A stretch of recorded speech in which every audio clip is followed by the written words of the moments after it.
All right, guys, welcome back to the Bleav in Rams podcast. This is episode 141. I'm your host, Jake Ellenbogen. Joining me is your other host here, Cameron Lynch, former Rams linebacker.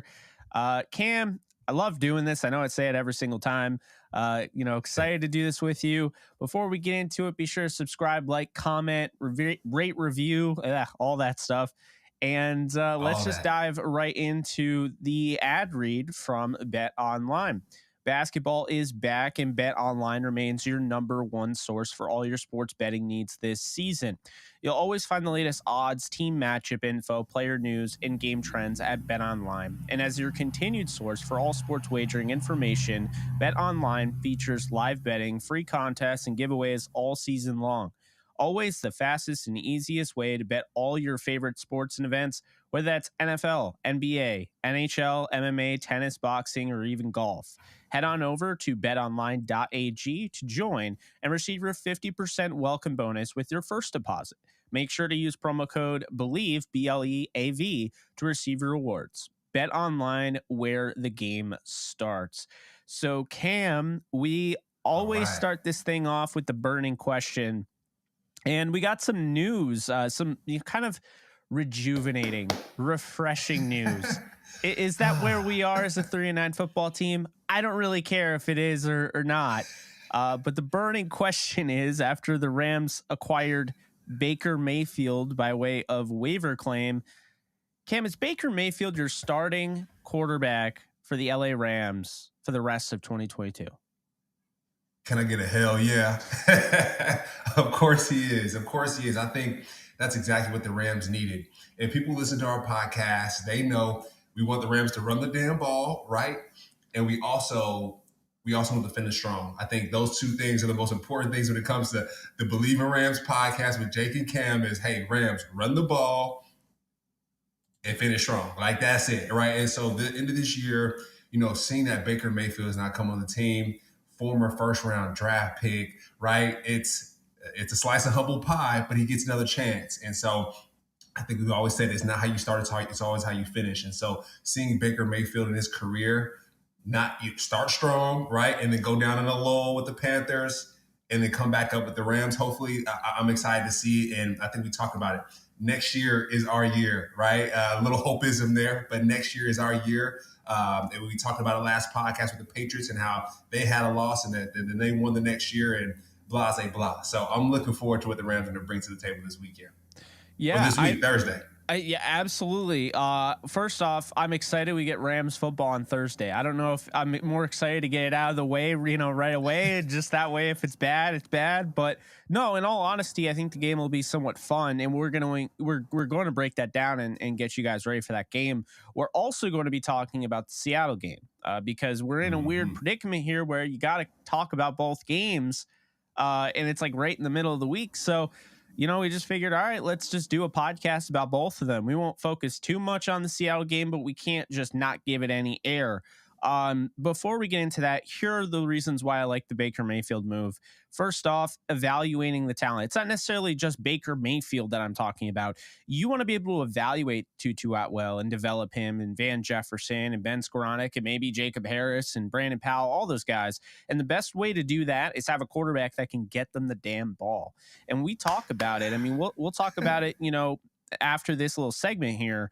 John Wolford was not hitting that deep ball. Okay. And unfortunately, he had 3 different opportunities to hit Tutu Atwell in stride, wide open. He blew by one of the best corners in the league this year and rookie sensation.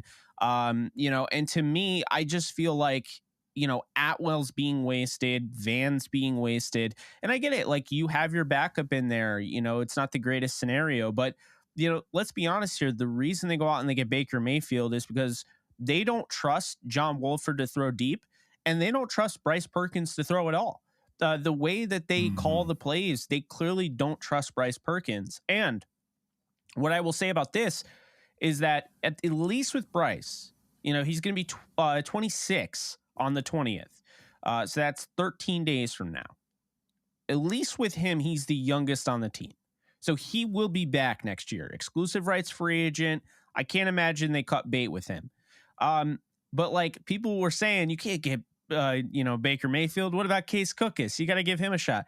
Case Cookus is the second oldest and was the oldest quarterback on the Rams.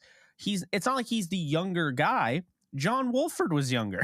So it's like, I think we forget sometimes that, all these guys are kind of in that the prime is just starting moment where 26, 27 years old, and they're not that young. Perkins, as much as I love the guy, is not 21 years old. So I don't hate this move at all. I love it, actually, because one, it injects some life into the Rams. People are talking about them now. Baker is a household name. Whether people want to talk about it or not, he may not be a star in the field anymore, and who knows if he can get back to that. But he's a star because people know who he is. You could talk to a casual football fan, and they know who he is. Commercials prior. I mean, come on. Yeah. Progressive commercials. He was, come on now. The Baker, he's that guy. Like, come on. Any Oklahoma quarterback that comes out of there, they are the creme de la creme of quarterbacks. So, number 1 overall pick. I mean, we didn't even talk about Sean McVay and him, talked on the plane ride, before he was drafted.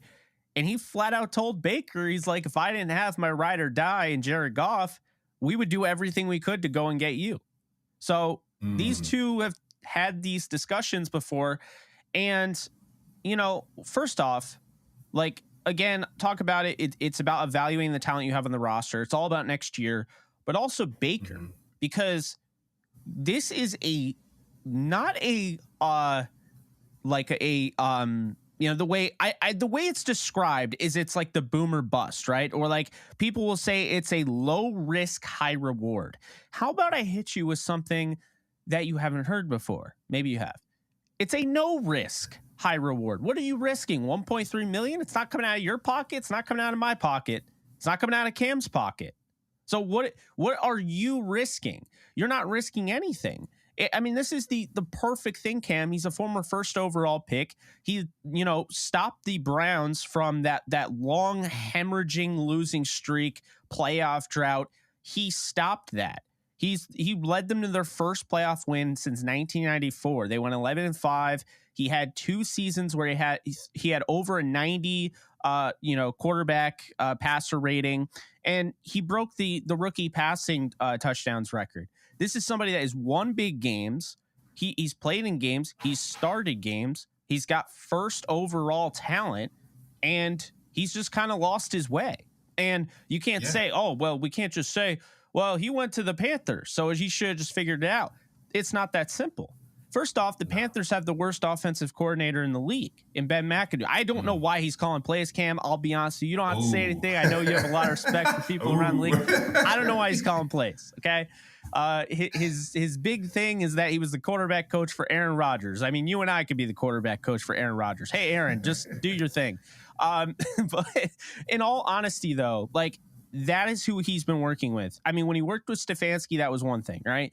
But this is the thing, is that Baker, if anybody is going to turn around his career trajectory, it is Sean McVay. I mean, think about this. He did it with Jared Goff. Jared Goff in 2016 had one of the worst rookie seasons.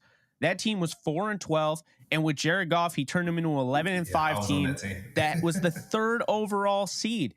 Look, I'm not saying Baker's going to be all world, but he doesn't have to be. If he doesn't work out, at the very least, the Rams are getting a compensatory pick for a guy they picked up. They basically bought a compensatory pick, Cam. Like, I don't know. I think it's a no-lose situation here, and it's a super high reward, potentially, if Sean McVay can get this guy going.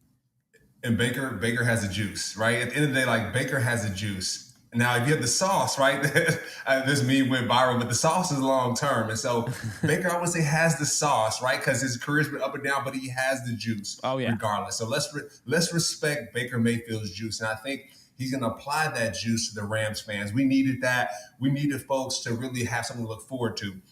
We talked about this all year, just finishing the season strong. And Baker now has a diverse offense to work with, right? We saw this last game against the Seahawks. The Rams were flying. They, like, that first half through the second half, to be honest, until the fourth quarter. I mean, the Rams were up in the last 3 minutes of that game. And so I feel like Sean McVay, either he passes sticks there, Jake, or he's went in his lab and started drawing up some great plays. But I know we talk about the game ball and just recognizing some of the players that do well the week prior. I mean, Brandon Powell. I mean, the guy was looking explosive through that line of scrimmage. I mean, when I was taking some notes while I was watching the game, I was like, a little bit of Deebo Samuels, the way he was cutting through the line of scrimmage. I mean, Where's 19? He's a small guy.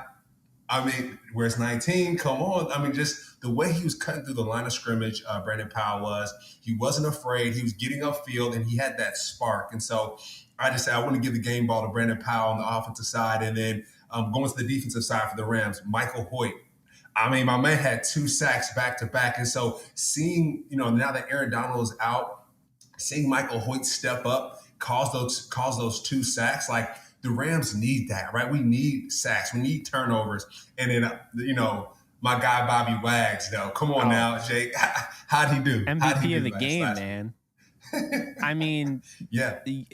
That is how you go out there. And I've never been an NFL player before, but I think it would go along something like that. That's a textbook way to say kind of F you to your former team without actually saying it, because the guy is incredibly respectful, and just his interactions with the team after the game, the handshakes and everything. I mean, we see Earl Thomas did not have that against the Seattle Seahawks. We know Bobby has that class, right? So he wasn't going to do that. He's just going to no, I'm just going to flip you off with my game on the field. And I enjoyed watching that. Yeah, I mean, my man represents himself as he's his own agent. He's just a first class human being. Number one, Absolutely. Outside of a football player, he's just a first class human. So, like you mentioned, showing love to his former teammates after the game, like those are the things that you want to see. No matter how the game goes, like taking down the protester. I mean, come on. That was a big hit, right? But he does things that I think you've always said. Every week I'm like, Bobby Wagner needs you to make plays. And you're always like, Cam, like he's doing what he needs to do. He's covering up some of the weaknesses of the defense. And so to see him finally break through that surface and make those Bobby Wagner plays against the Seahawks, I'm excited to see what he's going to do against the Raiders. I mean, the man was on fire, and hopefully he can carry that momentum to this next game. Yeah, and when he had that interception, I was like, Cam's only called it, like he said it every week, like it's coming. Just wait. It's coming. And then he had two sacks. I mean, the man was on fire, man. He was crushing it. I would like to see him carry that out each game now, Jake, right? You do it once, now we're waiting for him to keep doing it again. So. Exactly. And you mentioned Michael Hoyt. I mean, I would probably give the same game balls, but I'll throw Tutu Atwell into my category because I'll say this right now, Cam, like Atwell, the one-handed catch. If anybody is comparing this guy to Tavon Austin, and I'm pretty sure, I think you played with Tavon, right? Yeah. I like Tavon. I've met Tavon. Tavon was different.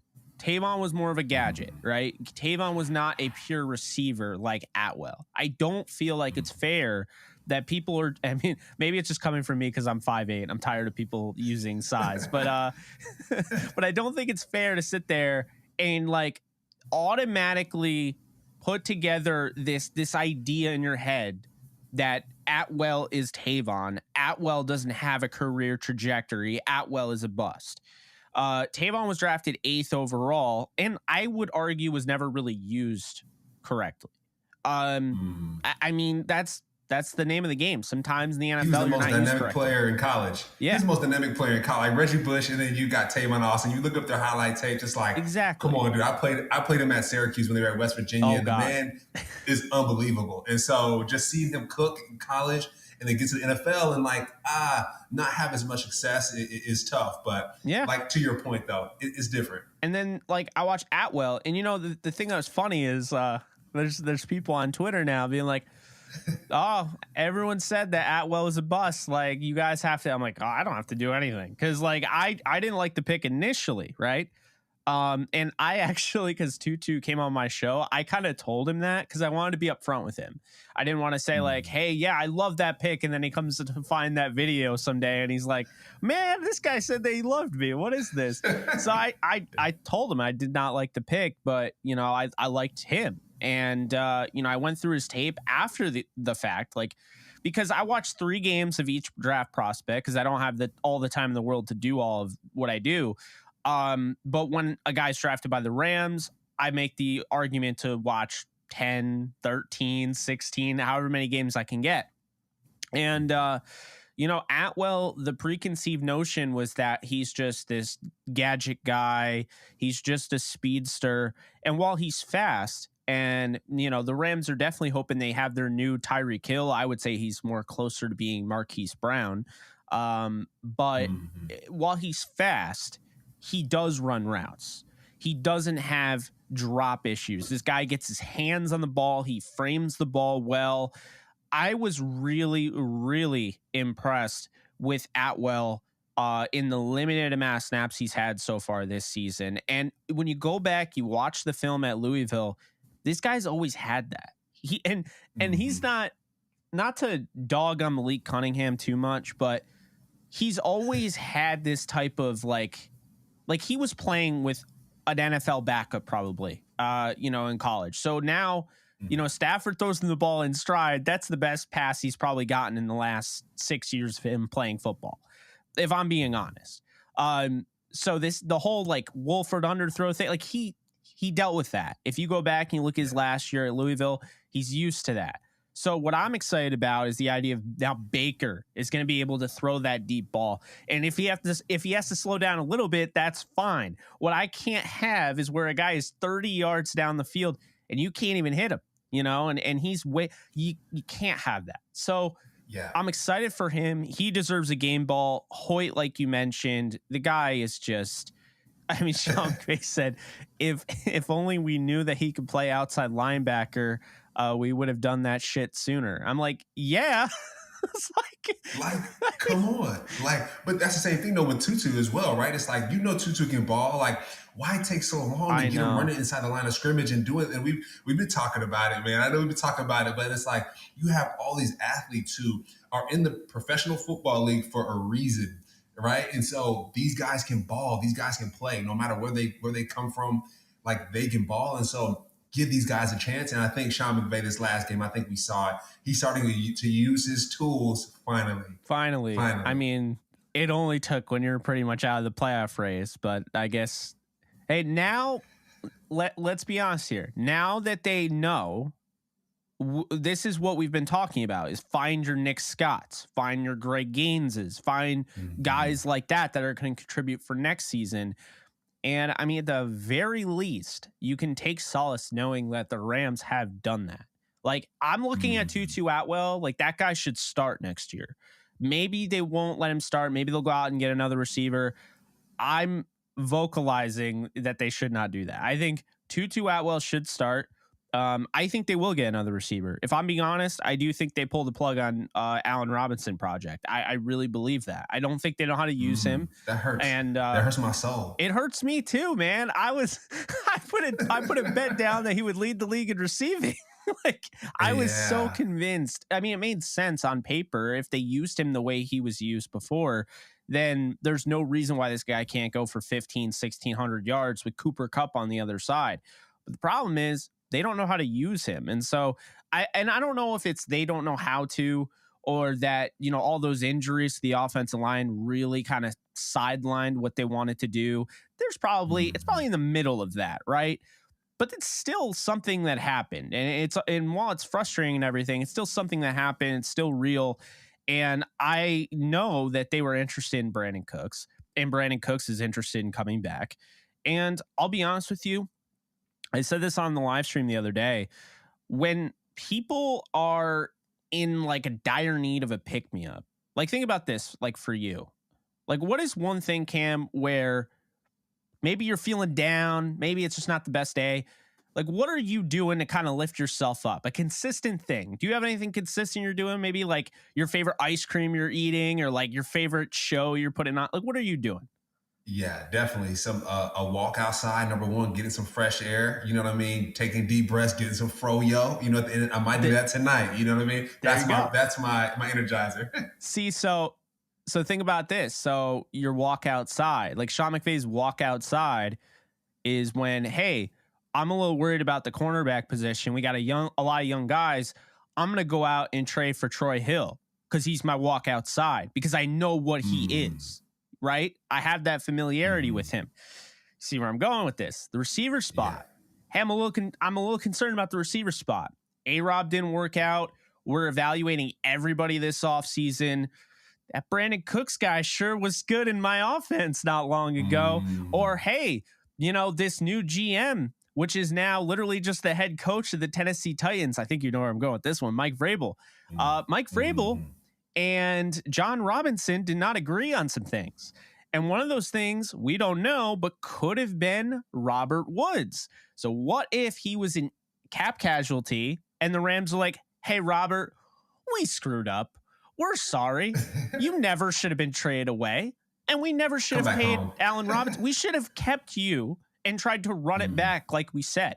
We shouldn't have made you poor guy, go to all of those celebrations and everything and vocalize run it back when we never were going to give you a chance to do that. I'm just saying. Yeah. I'm just saying. Like, Robert Woods was one of the heart and souls of this team. And so you trade away a guy like that, and then you lose Andrew Whitworth. Who's to say that didn't have a negative impact on the locker room, right? Von Miller as well. Measure. You can't measure that stuff. You can't measure what people bring to the table, that energy. You just can't.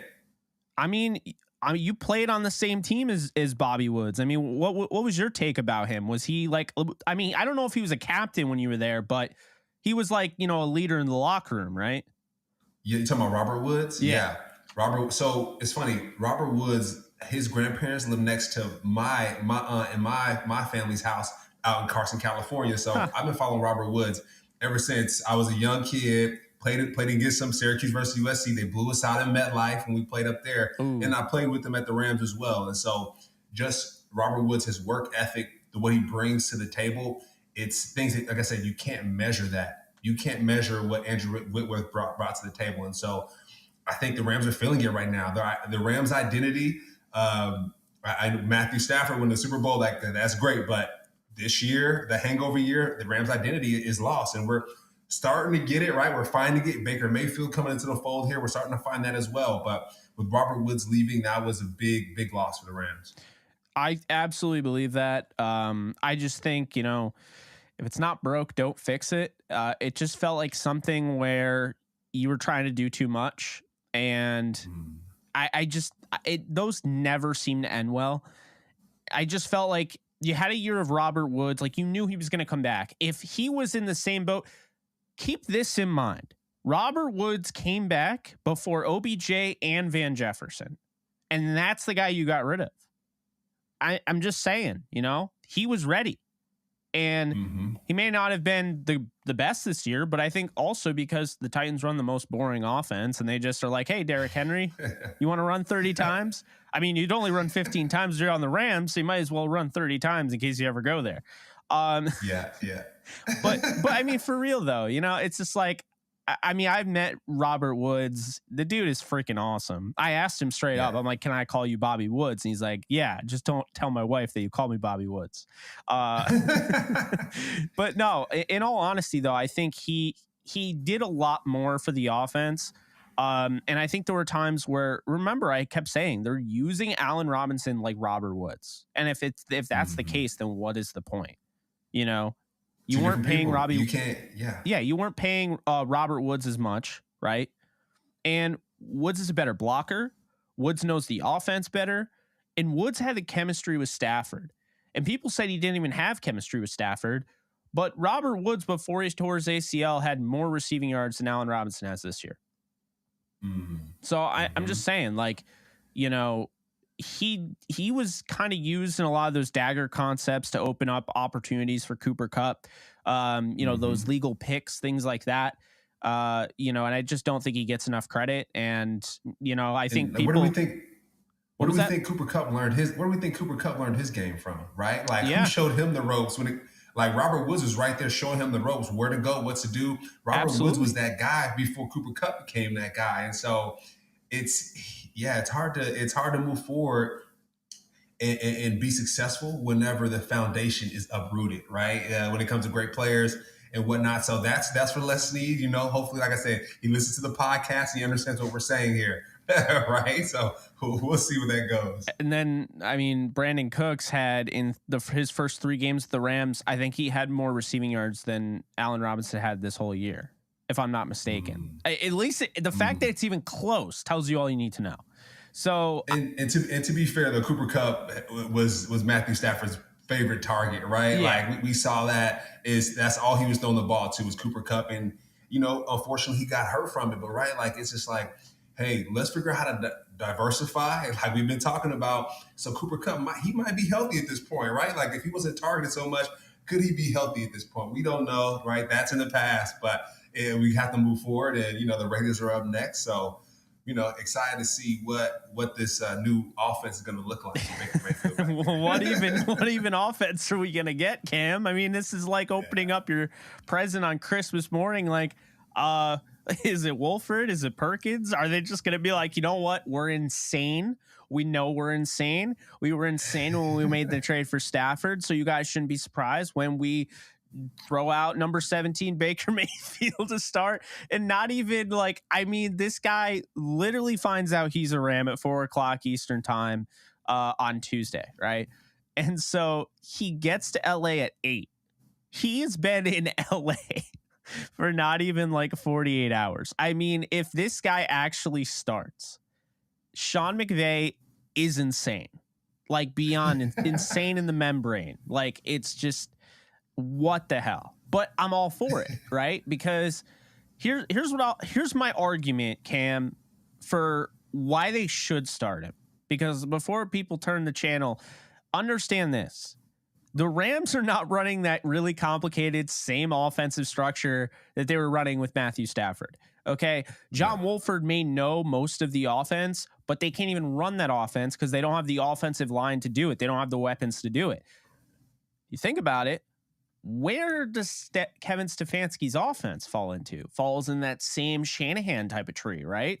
So you take the fact that Baker is hopefully, I saw a meme where the guy's like reading everything really, really fast on like a talent show and he's trying to read it back and it's it's just like, hopefully that's what he's doing.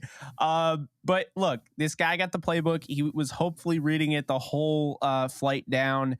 And then in addition to that, he already has the playbook in hand, reading it, studying it. He's got Sean McVay to make things easy. I mean, look at what he did with Jared Goff that last year, made things easy on him. So you have that aspect. You have the fact his offenses that he knows in the past are very much rooted in the same type of offense he's going to be asked to run. At the same time, number 3, it's a vanilla type of offense. Like they do more motioning and stuff than a vanilla offense would do. They're using wide receivers as running backs, like treating them like, Brandon Powell and all that. But for the most part, it's relatively vanilla compared to what we would see with Stafford. So that is my argument to let him start. He can make all the throws, the mobility. I think it's not like you put in a guy who's a statue. Like this guy can get away and escape pressure. So I don't know where you're at on that, but I kind of feel like they should start him. Yeah, I mean he's a pro at the end of the day, Jay. Right? Yeah. He got paid a lot of money to be a first round draft pick. So his life is football at the end of the day. And so, like you said, once he found out he was a Ram, I'm sure he was flipping through that playbook, right? And he's like you said, you have Sean McVay going real fast. You got Sean McVay to hop in his ear and say, hey, look for your first option. Your first option isn't there, throw over here. So it's one thing our coaches used to say in the meeting rooms, they always just say, hey, we got to keep this playbook as simple as possible. And the saying was, keep it simple, stupid, right? Just keep it super simple so you can go out and execute and play fast. And so, like you said, whether they start him or not, we're not sure. We're not back there making the decisions, but why not start him? Why not give him a set of plays that he's comfortable with? At least start the game off, see what happens. And if Wolford needs to come in and play or Perkins needs to come in and play, sure. But let the man start and let's see what we can do. Get him that confidence going because we need to finish strong the rest of the season. I mean, and I think you mentioned it before. We have a couple games left that the Rams can win, right? With the Raiders, I know the Seahawks beat the Raiders. We were this close to beating the Seahawks. And then the rest of the games coming up, it's a possibility. The Chargers, the Raiders beat the Chargers. So the Broncos, it is a possibility to win the rest of these games. And I think if Sean McVay can put together something genius, that we know he can do it now. We know the genius is in him. So if he can figure something out, keep the playbook simple for Baker Mayfield between now and the end of the season, I think the Rams are sitting pretty. I agree, and I'll ask you this, Cam. The last two games, if Baker Mayfield starts those games and say he doesn't have to know the actual offense, but say if he started more, he knew at least the base level enough to start a game in the NFL. Do you think the Rams win one, if not both of those games? Yeah, why not? Why not? I don't think the Chiefs were overly impressive. They were 1 of 6 in the red zone. The Rams could have taken advantage of that, right?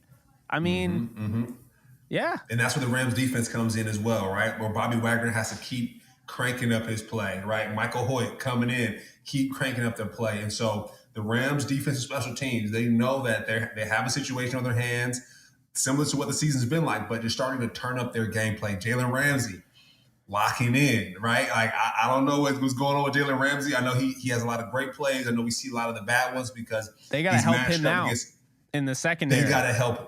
Double teams. Come on, he can't do it himself. The great Jim Everett finally came out and was like, Taylor Rapp's covering grass there. There's nobody there, and it's like the last play of the game, and I don't think we haven't talked about this yet, but real quick, the last play of the game, Brian Baldinger of NFL Network, dude is awesome with his breakdowns. He does it in such a simple way.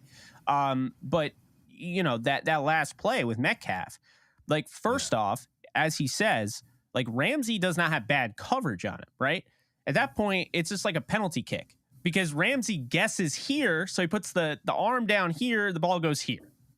So it's like a guessing game. But what should have happened is that he had good coverage. Bobby Wagner has the running back that's leaking out of the backfield. So I trust Wagner one-on-one, right? Taylor Rapp is there. Why is Taylor? We don't know what play was called, but there's no way Raheem Morrison said, I got an idea, and he put those two next to each other. So then Taylor Rapp is covering grass. If Taylor Rapp was actually, moving his hips and kind of just getting in the way of Geno Smith when he's about to throw it, maybe a little hesitation gets the pass rush there quickly. It's an incomplete pass, but it's not just Taylor Rapp's fault, because then, as Baldinger brings up, Nick Scott is covering the deep area of the end zone, and there's nobody even coming there. So now he has to run over, and like he's saying, Jalen did his part.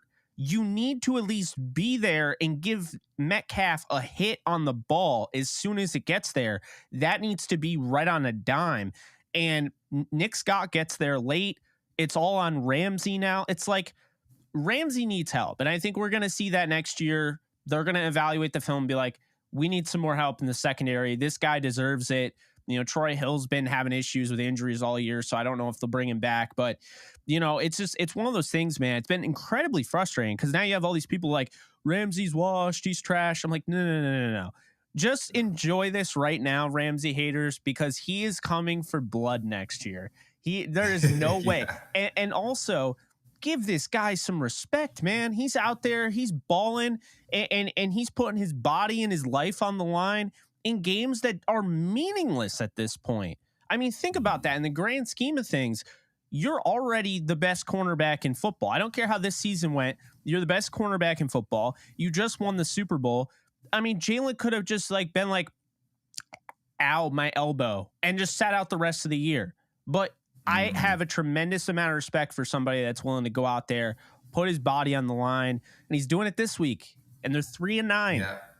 Yeah. And to be honest, he's getting when he gets beat by Hall of Famers. I mean, Travis Kelce, DJ Metcalf, like, these guys are going to the Hall of Fame. And so you mentioned it, the double teams. He needs help on those double teams. He's all by himself. And in that red zone play, when guys know the game is on the line, who's Geno Smith's favorite target? DJ Metcalf. So you would think those guys would want to cheat over to wherever DJ Metcalf was. If he started in the bathroom and ended up in the stands, you need to cheat over to where he's going because the ball's going to get thrown to him. And so you can't put it all on Jalen Ramsey. Having some support from his supporting cast would be helpful. And so next year, like you said, I know you give Taylor Rapp Taylor Rapp is on your bad list there. I don't know if he's getting a gift on Christmas from you, but having some support next year would be big for Jalen Ramsey. Yeah, no, I agree. And I mean, I don't mean to like rip the guy in half, but it's been so frustrating watching this year because their defense is still really good despite their shortcomings, right? I mean, really. Like their defense has been really good this year. I mean, I know now it's starting to kind of, but now you're playing guys that weren't even supposed to be playing right now. Trust me, I could get into, it's not just Taylor Rapp. I mean, like I said, Nick Scott, the play before that, setting that up with Darion Kendrick, just like letting the guy waltz in there into the red zone. You can't have that. Like there's no excuse for them to have given up that game. The offense should have scored more points. And that sounds weird, but they should have done better. But the defense absolutely should have done better at the end. And Ramsey deserved more help than what he got. Looking at this game, though, Cam, you have the Rams offense we talked about. We have no idea who's going to start. But I got to give credit. I mean, I don't think he was great, but Cam Akers scored 2 touchdowns. And when it mattered the most, I thought his 2 best runs of the game were at the goal line, which has been his biggest issue. Not just fumbling, but he just hasn't had the nose for the end zone. I don't know what it has been, but he's made really poor reads, decisions, kind of danced around. He had to this time around, but it's his vision. Like he was able to kind of find a crease and kind of just fit a little bit in there and get that 6 both times. I think Cam Akers, Kyron Williams, I think being able to run the football is going to keep you in this game. I know they did it 20 times last week with the running backs. They went for 171 if you include the wide receivers. Keep doing what you were doing last week. I have no issue with that. I mean, obviously you got to change up things a little bit, right? Because like the Raiders will just be like, they're running the same exact stuff they ran last week. But you know, that general idea, like keep that same type of energy. Especially if you want to start Baker Mayfield. I mean, it doesn't get easier for a quarterback to start if you're running the ball a bunch of times to have success, you know, and the Raiders are not a great run defense, right? They do give up a lot of yards to running backs, but they have maybe the hottest running back in the NFL right now in Jacobs. And this guy is on a mission. They're 5-7. They're trying to save face. They still have a shot at the playoffs. I mean, they're playing for something. They just had a really good win against Seattle 2 weeks ago. They had another really good win against the Chargers. So they're starting to find something. It took a little bit. McDaniels has the offense. I won't say humming, but things are starting to look better. Devontae Adams is getting involved. But Josh Jacobs is not just playing for this team and their success, but it's hard to get paid in the NFL as a running back. He is on his way to getting he's not going to get a Gurley contract. I think we're done with that era. I don't think teams want to pay running backs like that anymore, but he could command the most of anybody in this free agency, especially if Saquon gets re-signed by the Giants. So look, Jacobs, he can hurt you every which way. You know, he's not a bad pass protector for one. He's a really good, you know, obviously a pure runner, can run with power, can run with speed. You know, we've known about him for a while. I mean, he kind of caught people by surprise because of how early he was drafted. He wasn't even really the feature back at Alabama, but the guy just has unreal talent. And then his pass catching ability, I think we really saw that take another level this year. So this is somebody that is really just having, he's just really giving teams fits, which is opening up the door for Derek Carr and the other guys to get going. So Cam, I got to tell you right off the rip, I need to know where number 28 is, like at all times. I mean, this guy could win you the game. He could be, you know, it's just. And number 17 too. And number 17, Devontae Adams. I mean, if he has one hand behind his back, he might still catch it. So like, hey, double team him. Like we said, double team DJ Metcalf. Every game there's someone you need to double team. Or they're going to win the game. And DJ Metcalf was the person we needed to double team. And unfortunately, we fell short of that, right? Devontae Adams, double team, triple team. I don't care what you do, but figure out how to get bodies on him. And then Josh Jacobs as well. Aaron Donald's not in the lineup anymore for the Rams defensive line. And so the defensive line has to make sure that they contain Josh Jacobs. That's going to be every day in practice. Stop the run, anchor, anchor, anchor. We talk about that all the time. The line of scrimmage being one of the most important things when it comes to the game of football. And Josh Jacobs owns the line of scrimmage at this point, right? Anytime he touches the ball, he's moving that line of scrimmage everywhere he goes. So for the Rams defense, it's going to be extremely important for them to stop the run, and also Devontae Adams. And then also too, for the Raiders defensive line. I mean, Chandler Jones and Max Crosby, those guys are wrecking havoc anywhere they go. I think Chandler had 3 sacks last week. I played with him at Syracuse. The man is next level, and making sure that there's some max protection for Baker Mayfield or for Wolford is going to be extremely important. Or we're going to have to get to the 3rd or 4th string quarterback that the Rams have. And so making sure that we lock down on offense, make sure that we lock down those 2 guys on the edge for the Raiders. I think it's going to be extremely important for the Rams. Oh, absolutely. And, I think when you look at the offense, we talk about Josh Jacobs, we talk about Devontae Adams. I think Mac Hollins deserves a mention. This is somebody, he left Miami, and I always felt like he kind of had more talent than like the league gave him credit for. And I feel like this year he's starting to kind of show it a little bit. Albeit there have been a bevy of injuries for the Raiders. I mean, Billings is out, Rocky Sin is out, Hall's out, Horsted's out. I mean, then you have guys like, Renfro, right? And then, they also don't have Darren Waller. I mean, there are guys that, they have some serious injuries, right? So it's one of those things where, I look at this team and I'm like, they're still fighting, just like the Rams are still fighting. They're down, but they're not out. I just think what Josh Jacobs can do, he can blow up the game. So can Devontae Adams. Adams has given Ramsey problems in the past.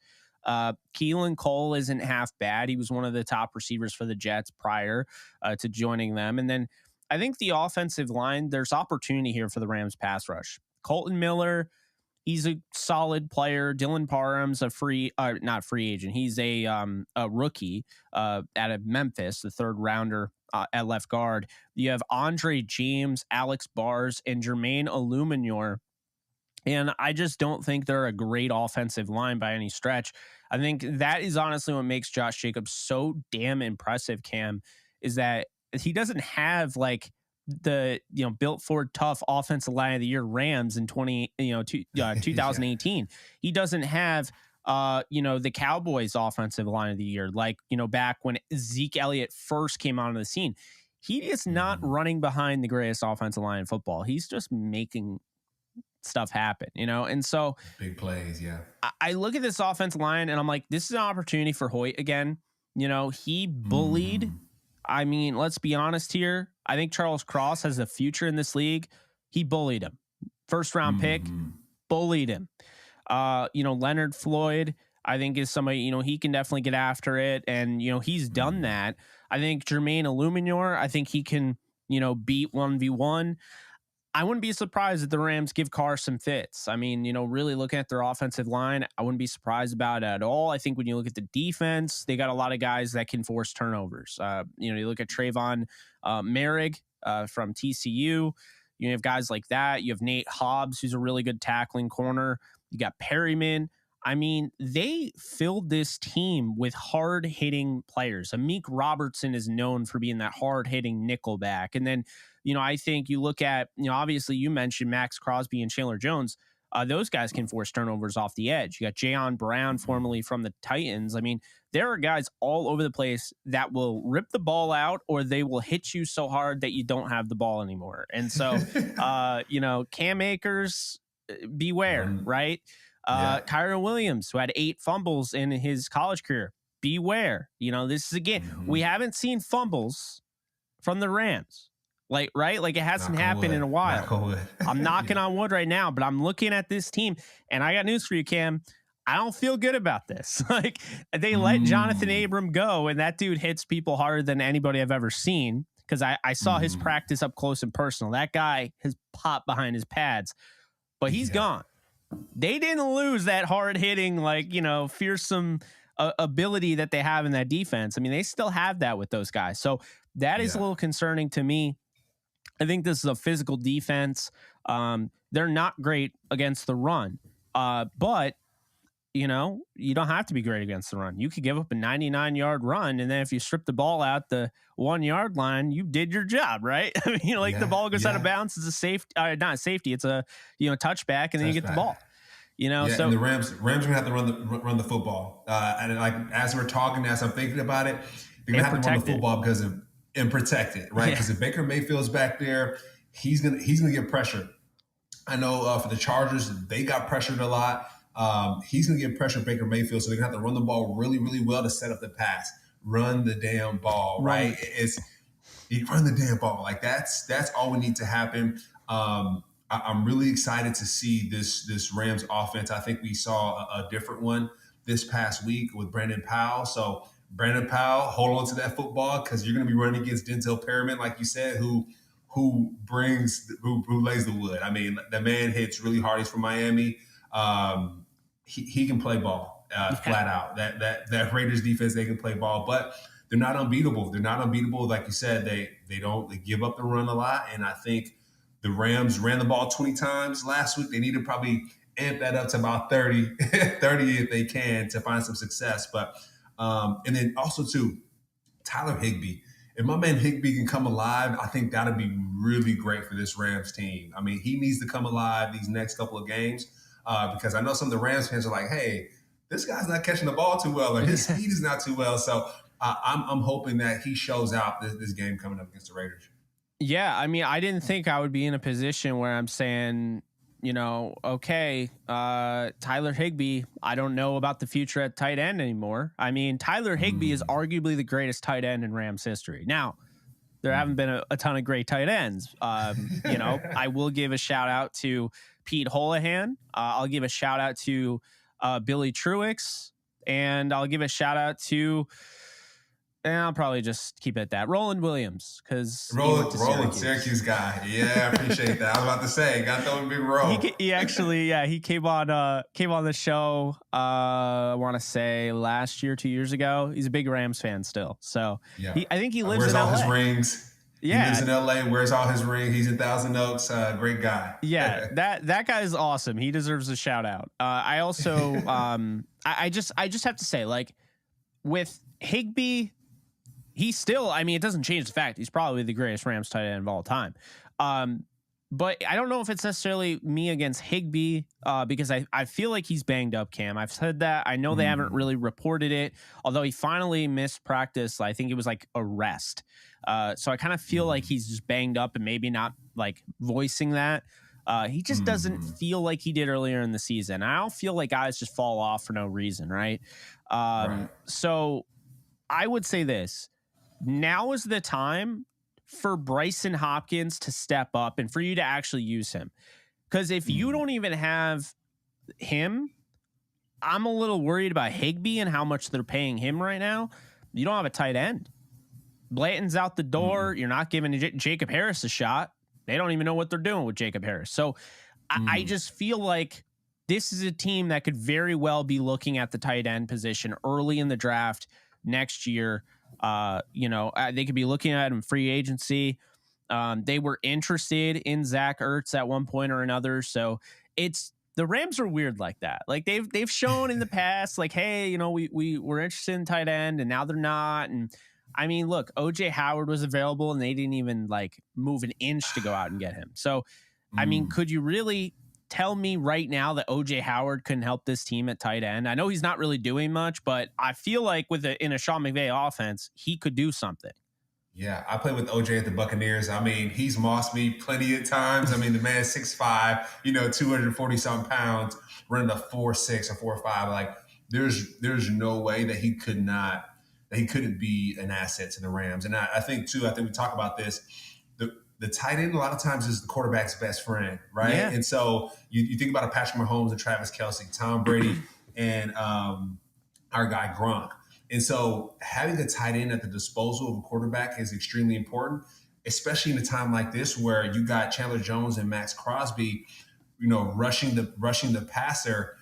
How about you dump it to the tight end and gain some yards, right? Convert. And I think that's one thing we talked about this past week is we feel like the Rams had the best They played the best complementary football that they played all year this past game against the Seahawks.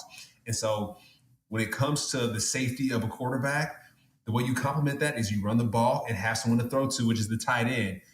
So, we'll see what the Rams do. Like you said, we make some interesting trades and acquisitions. So the tight end would be really nice around this time.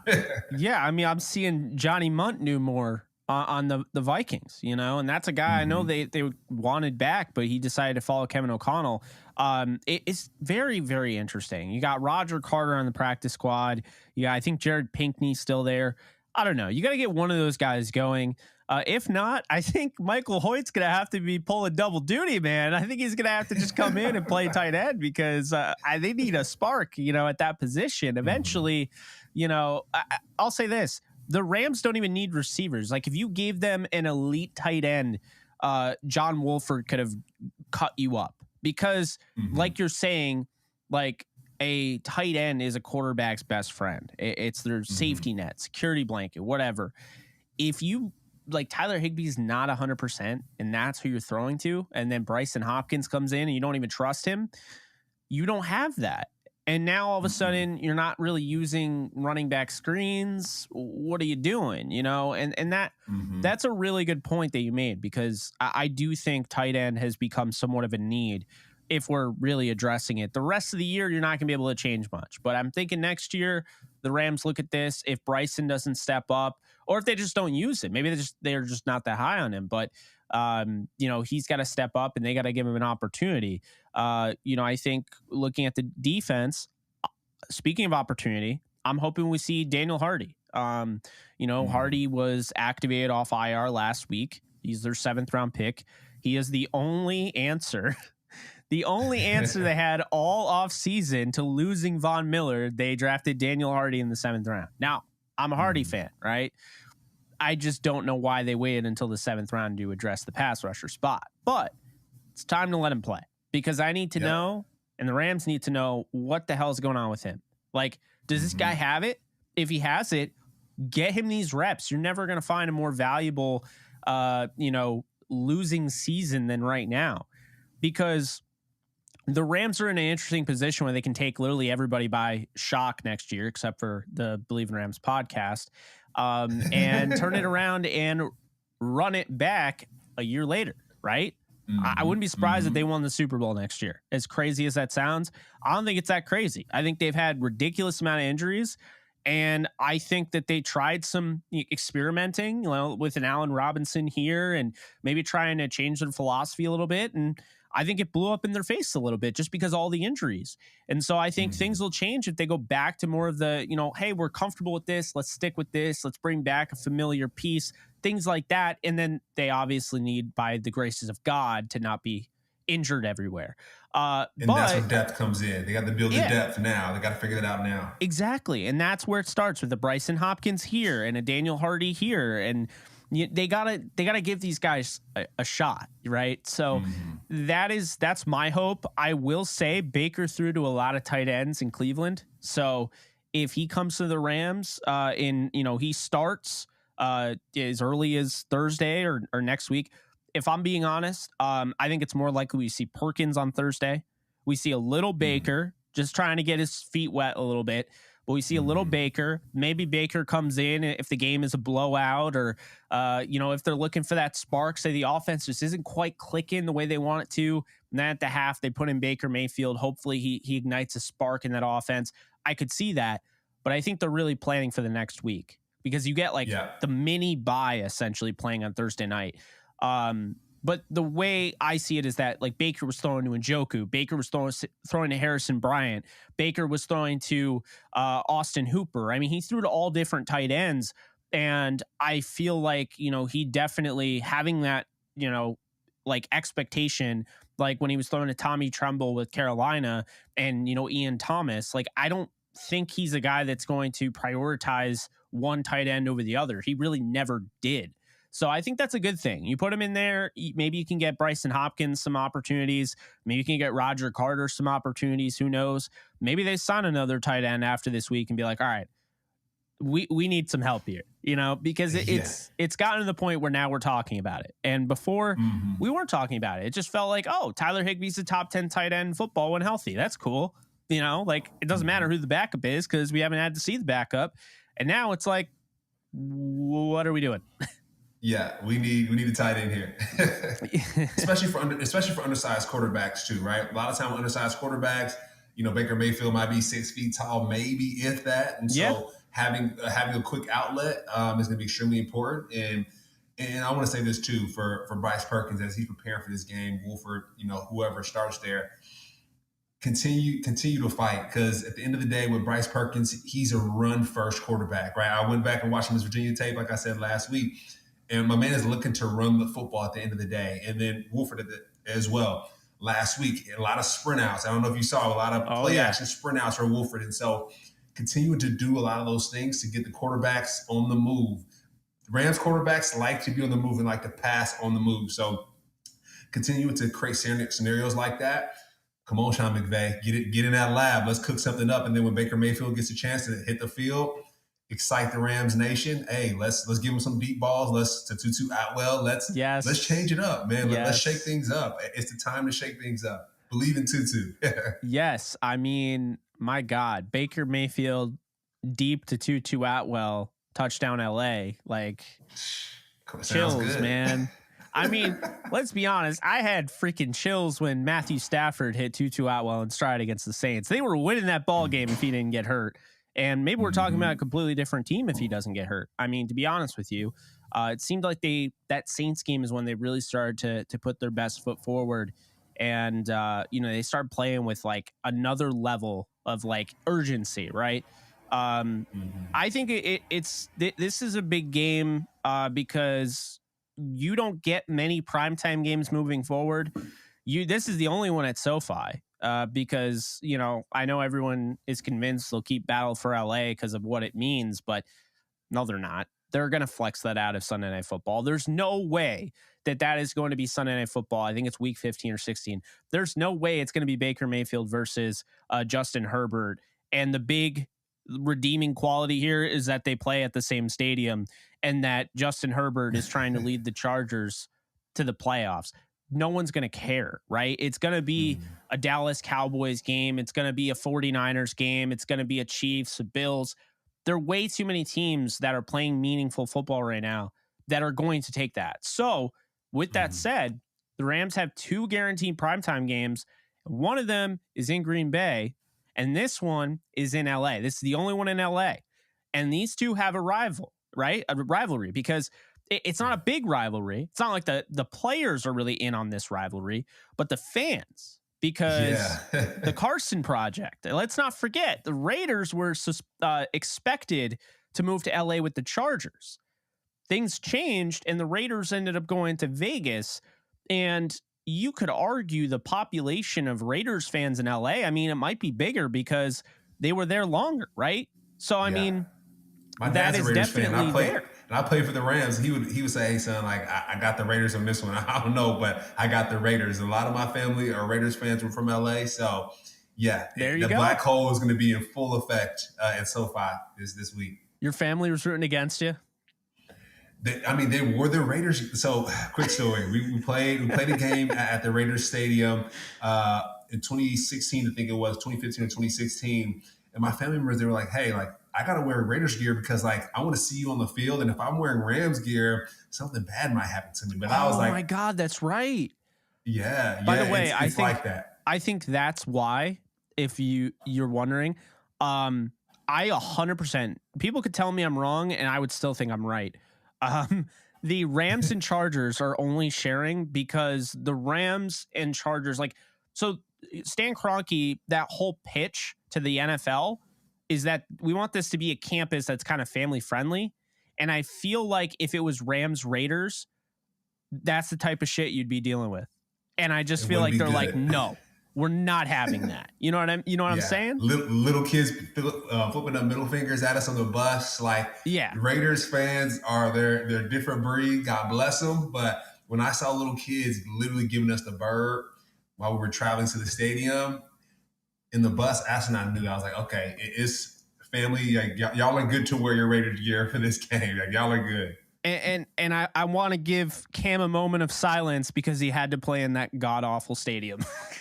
Oh man, with the baseball field attached to it, and like every time on kickoff we're running through sand and hitting grass, like that, and a lot of teammates got hurt on that field. So I mean, let's talk about fields real quick. I know we're talking about Matthew Stafford and his injury.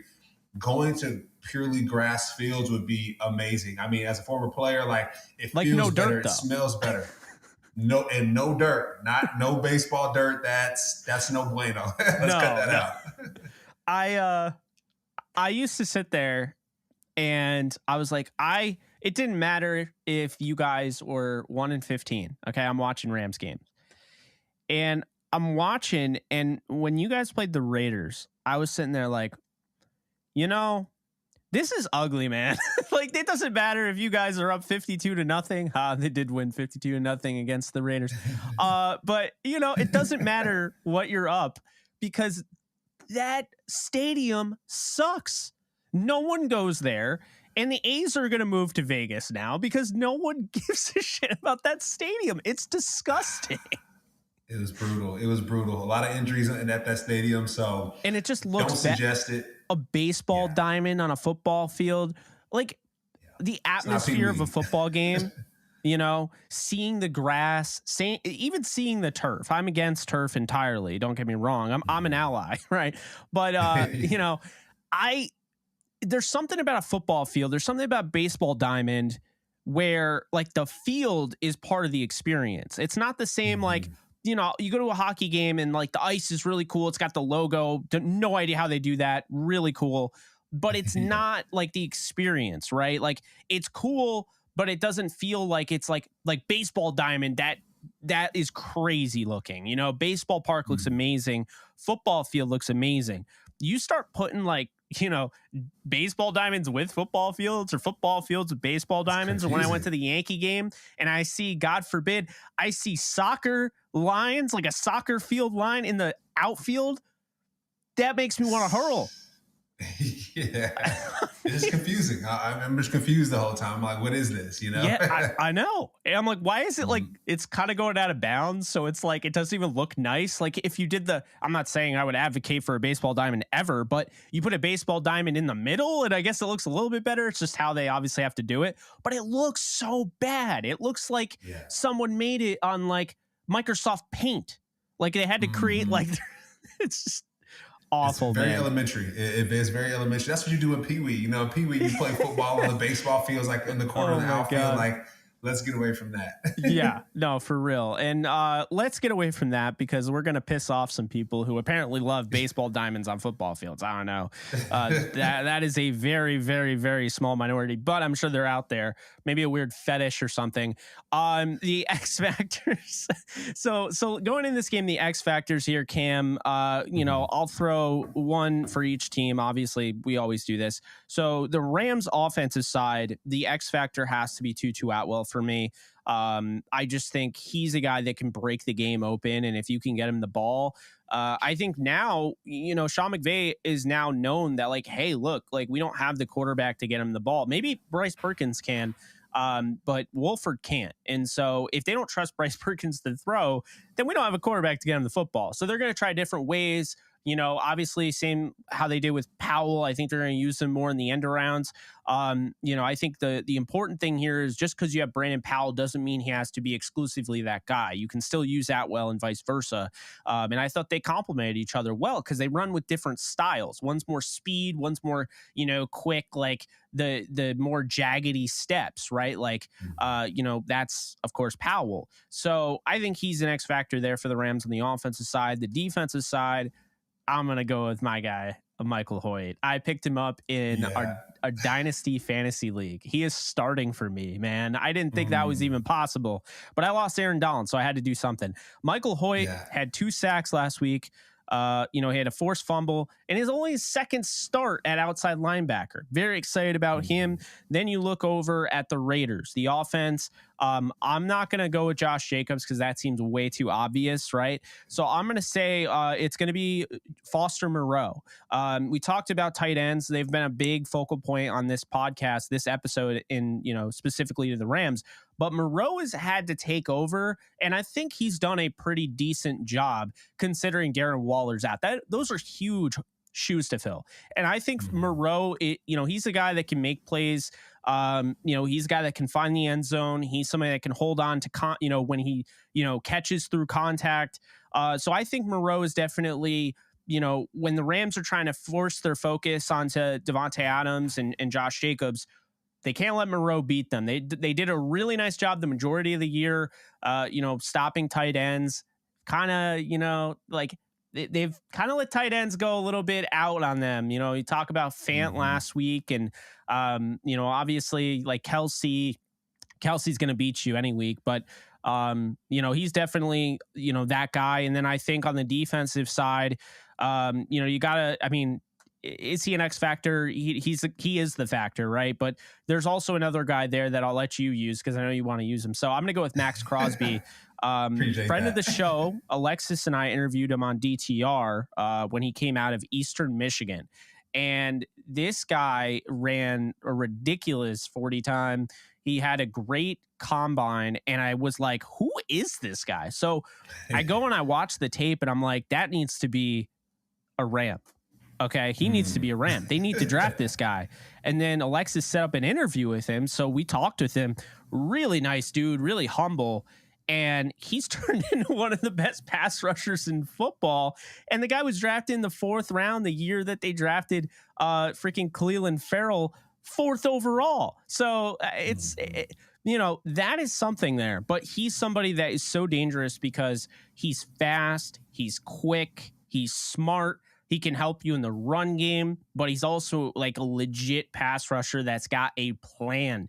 He's not a guy that's going to sit there and, do all like these hand waves, high fives. No. This guy has an arsenal and he's going to use it. And even more so, he always knows where the football is, man. He is going to go after you. If you're going back to pass, he is going to hit you right here where it hurts. Yeah. And you're going to drop that ball.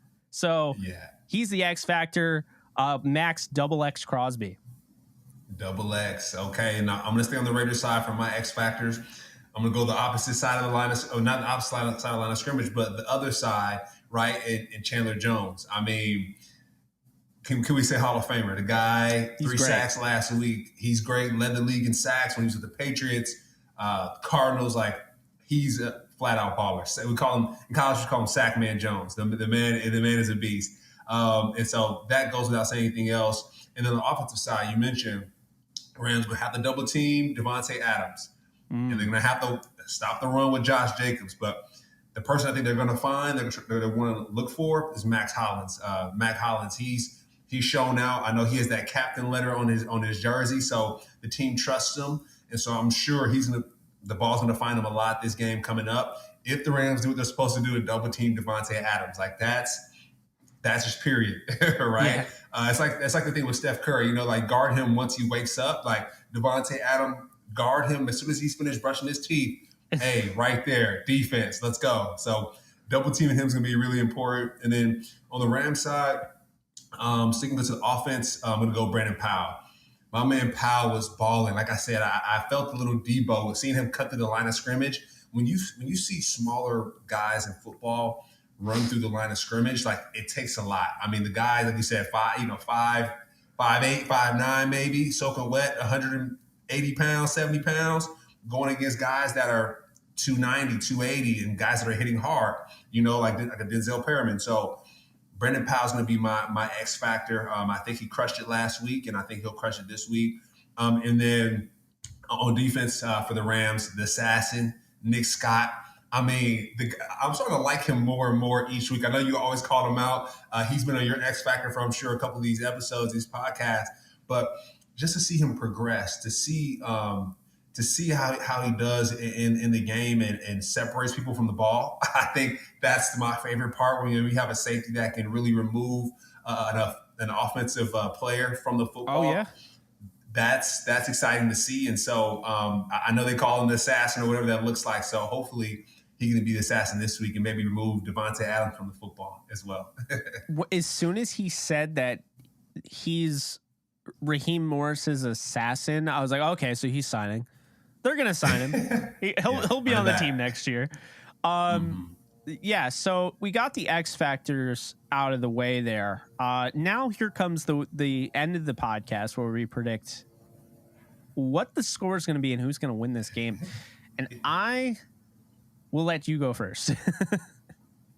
So you know how I do. I tell people all the time, it may not be realistic because I played for the Rams, and I'm always going to write out for the Rams. They played the Chiefs. Chiefs are number one. And I went with the Rams. So for this game, they were in that game. I'm going to go through. They were in that game. They were literally in every single game, right? By 3 to 7 points. And so for this one, I'm going to go the Rams again. Vamos Rams. I'm going to go 24-21 Rams. That's my call. All right. So I have a weird feeling about this game. Like, it's a Thursday night game, SoFi Stadium. You got to show out for the audience, right? Yeah. And I just have a weird feeling this is gonna hit all the overs in the betting sites. I think this is gonna be a high scoring game because I think this is gonna be a sloppy game, right? I think the offense will be able to take advantage. There's gonna be missed tackles. It's a short week. Thursday night football games tend to be hit or miss, right? I think we could be seeing both teams in the 30s. We saw this with Seattle and the Raiders. Now, the Rams offense has been anemic, right? But they did start to kind of show something last week. And I feel like they're going to build into that. And regardless if it's Mayfield or Perkins, I think they can put the ball in the end zone. I think that they are going to commit to the run more. I think they saw last week and they're like, you know what? Like, Cam Akers had the ball 15, 16 carries, whatever. Let's expand that. Let's expand Kyron Williams' usage. And let's just hit them over the head with the end arounds and the reverses and things like that. So I'm going to say a team that is literally just out of it, and then another team that's desperate to keep winning and try to get back to 500 and potentially in the playoffs. I'm going to say this game, I'm going to go 31-27. I'm going to say the Rams with the upset. I'm going to go with the Rams with you. I think it's going to be one of those weird games. And they might score more than that, but I like 31-27 because I think that, like, the defense has kind of opened up a little bit. Like, they're not, holding teams to 17 anymore. They're not fully healthy, and without Aaron Donald, they're not going to get the pressure that they're used to getting in the interior. But then I look at the Raiders and I'm like, their offensive line isn't great. And I would argue, losing guys like Rocky Sin and Andrew Billings on the defense. I mean, those are losses. Not having Waller, but Devontae Adams woke up last week, and Josh Jacobs is Josh Jacobs. So I think you'll have a game where players, stars show out, right? And so I think, this will be a Josh Jacobs breakout game. I mean, not really, because he had 300 yards against Seattle. I don't think he's doing that this time, but he's going to have a really good game. I think, Adams will have a good game. I think Matt Collins will have a really good game. This is going to be one of those ones where, like, if you bet the under, you're going to hate yourself, right? Because then I think you're going to look at the Rams side of things, and, like, you got Atwell. They're going to figure out ways to get him. You got Powell. You still got Van. You got Cam Akers. You got Kyron Williams. There are some playmakers, in this game, and then that's not even, including the fact Bobby Wagner, Jalen Ramsey. Yeah, if Higbee steps up. So I'm going to say 31-27, and I think with a caveat that I think there could be more scoring than that, because I think this is just, you're getting to the point where the Rams are going to try things that they probably wouldn't have before. Don't be surprised if this team's at like the 35, their own 35-yard line. They're going for, go for it on fourth down. One of the best fourth down converting teams in the league. I think they're actually the best, believe it or not, which is bizarre. So wouldn't be surprised about that. Wouldn't be surprised if your guy Riley Dixon is, faking it, throwing a bomb over everybody's head. Like, I mean, dude throws darts. I wouldn't be surprised if they did something kind of similar. They ran like that fake punt Wouldn't be surprised they go to something like that where, you know, they fake it or they throw it over to Jalen Ramsey and Ramsey runs it back for a touchdown. Derek Carr has turned the ball over at times this season when he just really shouldn't. So he has a couple of those throws where you're like, every game where you're like, what are you doing? I think the Rams can pounce on that. I don't know, man. I think that this is going to be a high scoring game. I don't know why. There's no logical football reason why this would be high scoring. Yeah, but I think it's I think there'll be a lot of turnovers too. Hopefully for Rams forcing turnovers. Yeah. I think, you know, it happened last week with Bobby Wagner. He pretty much deboed the receiver for the football. So I think he's going to be licking his chops. I think the Rams defensive line, they're going to see that, hey, the Raiders defensive line, they cause havoc. So let's do the same thing. I think Michael Hoyt's going to step up, Leonard Floyd. So hopefully that the Rams defense gets some turnovers. We win the turnover margin because we're going to need it. Devontae Adams is going to go off. He's going to catch that football, like regardless. So learn from last week. We didn't double team DJ Metcalf like we should have when the game depended on it. So let's make sure we do it this week against Devontae Adams, who is probably the best receiver in the NFL at this point. So double team that man and run the football in offense, and we should be good. Run the damn ball. Podcast. No. My God. Oh, man. So Bleav in Atwell, run the damn ball. That's all we got for you guys. Can't wait to talk about this game after the fact. Should be a lot of fun. Should be a fun game, right? I mean, these two teams are they're not in the same spot, but hey, you know, one's desperate for a win because they're still in it. One's desperate for a win because they're trying to finish the season out right. And this is not a team that's imploding, folks, because this team is giving it their all. You don't see that. Yeah. You don't see that. They have not gotten blown out. They got blown out in 2019. They have not gotten blown out this year. So, you know, that's something there. But that is going to do it. I'm Jake Ellenbogen. He is Cameron Lynch. This has been presented by Bet Online, our friends over there. You can go check out the Bleav store over at Bleav.com. You can check us out on all podcast platforms if you want to just take this on the road and listen to it in audio again. I don't know if you want to do that. It's all over the place. It's on Apple. It's on Spotify. It's on the website. So you can check that all out. Be sure to follow me at JK Bogan. Follow Cam at Cameron Lynch 50. And we'll see you guys real soon. Take care, folks.